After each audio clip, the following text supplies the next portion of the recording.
রাধে রাধে বন্ধুরা, আজ তোমাদের সামনে আমি একটা বাস্তব গল্প বলবো, একদম বাস্তব ঘটনা।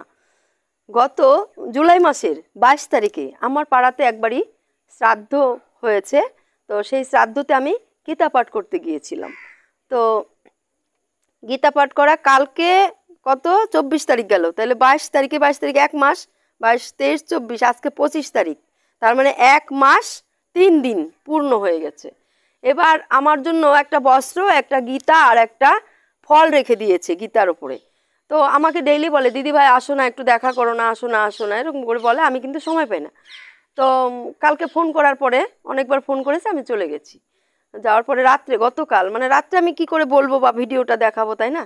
তার জন্য আজকে আমি বলতে বাধ্য হলাম। এমন একটা মানে অদ্ভুত জিনিস আমি দেখতে পেলাম, তোমরা মানে ভাবতে পারবা না।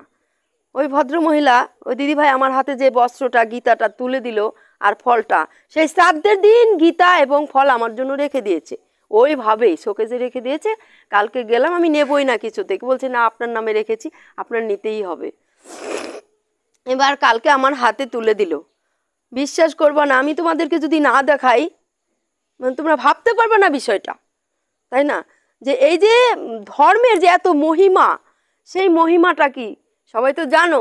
ধর্ম বাস্তব, দুনিয়ার সব কিছু মিথ্যা, একমাত্র ধর্মই হচ্ছে সত্য, তাই না?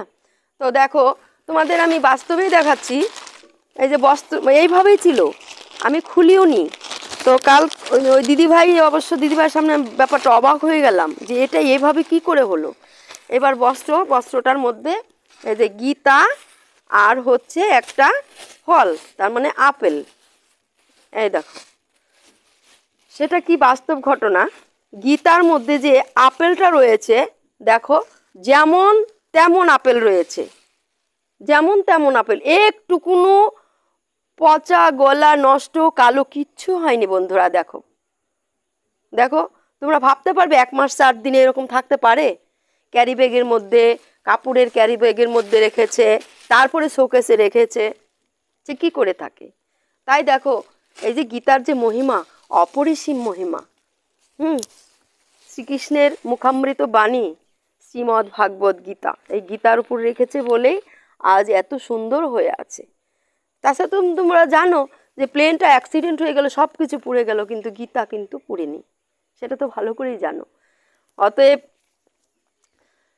এই গীতা, তোমরা গীতাকে অবশ্যই করবে,